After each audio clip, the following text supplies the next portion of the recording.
Ni sauti ya mlinzi ikipiga kelele ikisema mwanadamu abadilike. Ni sauti ya mlinzi ikipita kiubili ikisema ikimbieni hasira ya Mungu. Ni sauti ya mlinzi ikisema kuna matukio dunia inaenda kukutana nayo, haitaamini macho yake.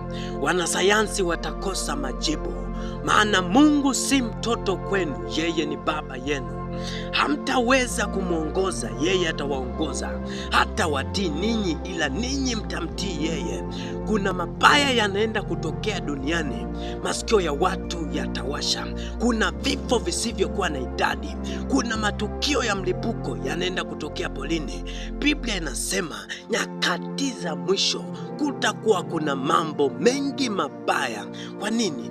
Ili mwanadamu ashtuke, ili mwanadamu arejee kwa Mungu, ili mwanadamu atubu, aache njia yake mbaya, arejee kwa Bwana.